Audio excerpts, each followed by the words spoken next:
हे मेरे वतन के लोगों, जरा आंख में भर लो पानी। जो शहीद हुए हैं उनकी जरा याद करो कुर्बानी। जय हिंद दोस्तों। आज हम एक ऐसा सच्ची घटना के बारे में बात करेंगे कि आप आखिर तक बने रहेंगे तो मैं आपको यकीन के साथ कह सकता हूं कि आपके पैर के तले जमीन खिसक जाएगी। द मिसिंग 54 ये इंडियन हिस्ट्री में अभी तक अनसॉल्व्ड मिस्ट्री है। ये एक ऐसा कहानी है, एक माँ बाप अपने बेटे का, एक पत्नी अपने पति का, एक बच्चा अपने बाप का इंतजार की कहानी। यानी 1971 के इंडो पाकिस्तान युद्ध में लापता होने वाले 54 वीर योद्धा की कहानी, जो माना जाता है कि अभी तक पाकिस्तान के कारागृह में प्रिजनर ऑफ वॉर के तहत बंदी बनाया गया है। Before the Indian Army can think about leaving Bangladesh, 93,000 Pakistani prisoners of war will have to be transported to India.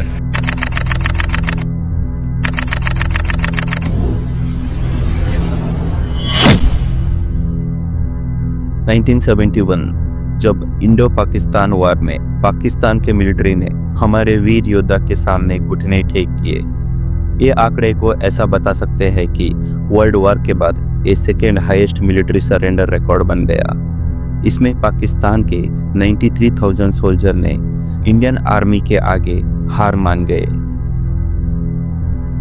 India का इसी जीत के साथ एक नया देश का निर्माण हुआ, जिसे आज हम बांग्लादेश के नाम से जानते हैं। इस वार में हम दुश्मनों को मुंह तोड़ जवाब दे के जीत तो गए, पर वो 54 जवानों का परिवार के दिल में हार गए और हमारे देश का 600 से भी ज्यादा जवानों को प्रिजनर ऑफ वॉर के तहत बंदी बनाया गया। जब वार खत्म होने के 8 महीने के बाद यानी 1972 में हिंदुस्तान के तत्कालीन प्रधानमंत्री श्रीमती इंदिरा गांधी जी और पाकिस्तान के राष्ट्रपति जुल्फिकार अली भुट्टो के बीच में 2 जुलाई 1972 में शिमला एग्रीमेंट हुआ। इस एग्रीमेंट के तहत 1971 के इंडो पाकिस्तान वॉर में बंदी हुए गए पाकिस्तान के 93,000 और हिंदुस्तान के 600 जवानों को एक्सचेंज यानी बाइज्जत रिहा करके उन्हें अपने देश में वापस भेजना चाहते थे। इस एग्रीमेंट के तहत हिंदुस्तान ने 93,000 पाकिस्तानी प्रिजनर को बाइज्जत रिहा कर दी है।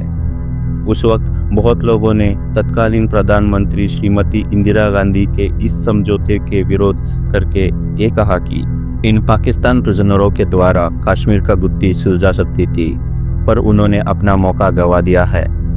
इस युद्ध में 56 सैनिक लापता हुए थे, उनमें से 30 आर्मी के और 24 एयरफोर्स के सैनिक थे। 27 दिसंबर 1971 को टाइम्स मैगजीन ने अपने किताब में बंद इंडियन प्रिजनरों का तस्वीर छापी थी। इन तस्वीरों में मेजर ए.के. घोष भी थे। Major A K. घोष जो लापता 56 इंडियन सोल्जर में से एक थे।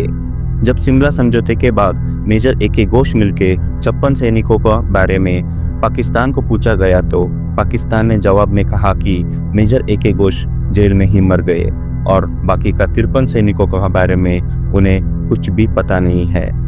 बाद में हिंदुस्तान ने इन 54 सैनिकों को मिसिंग इन एक्शन और किल्ड इन एक्शन करके घोषित कर दिया था।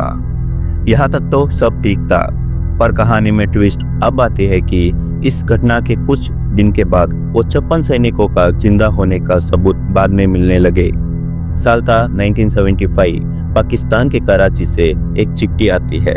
इस चिट्ठी को मेजर अशोक सूरी के द्वारा अपने पापा को लिखा गया था और इस चिट्ठी में मेजर अशोक सूरी अपना जिंदा होने का और उनके साथ अन्य 20 सैनिकों का बंदी होने के बारे में भी लिखते हैं। बाद में कुछ सालों के बाद मेजर अशोक सूरी के पापा डॉक्टर राम स्वरूप सूरी अपने बेटे के इंतजार में गुजर जाते हैं। साल 1976 में विंग कमांडर एच.एस. गिल को पाकिस्तान के जेल में होने का बात सामने आती है। ये भी उन्हीं 56 सैनिकों में से एक थे। दरअसल ये बात पाकिस्तान में एक इंडियन जासूस के जरिए सामने आती है।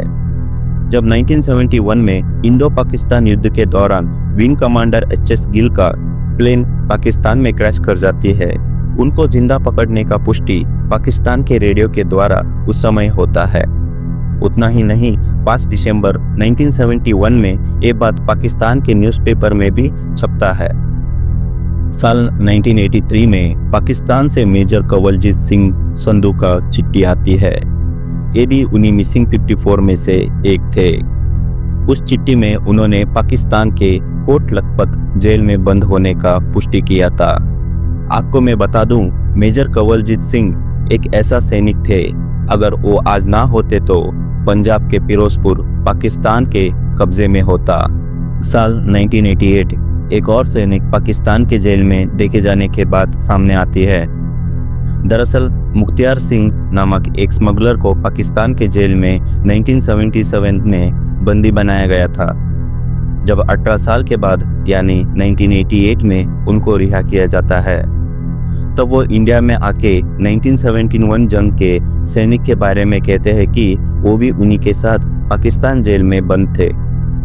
बाद में इंडियन सेना ने उन्हें तस्वीर दिखाया तो ये सामने आता है कि वो और कोई नहीं, कैप्टन रविंदर कोरा, जो उन्हीं 56 सैनिकों में से एक थे। जब 1988 में बेनजीर भुट्टो जब पहला महिला प्रधानमंत्री बनी, उसी वक्त भारत के तत्कालीन प्रधानमंत्री राजीव गांधी पाकिस्तान के दौरे पे गए थे। उस वक्त पाकिस्तान के प्रधानमंत्री बेनजीर भुट्टो ने ये पुष्टि किया था कि हिंदुस्तान के सैनिक अभी भी पाकिस्तान के जेल में हैं। जब दोनों देशों का संयोग से 56 सैनिकों का रिहा होने का खुशखबरी आने ही वाली थी, तभी पाकिस्तान के प्रधानमंत्री बेनजीर भुट्टो का सरकार 1990 में गिर गया। पाकिस्तान के नए प्रधानमंत्री परवेज मुशर्रफ ने बेनजीर भुट्टो के ये बात खारिज कर दिया।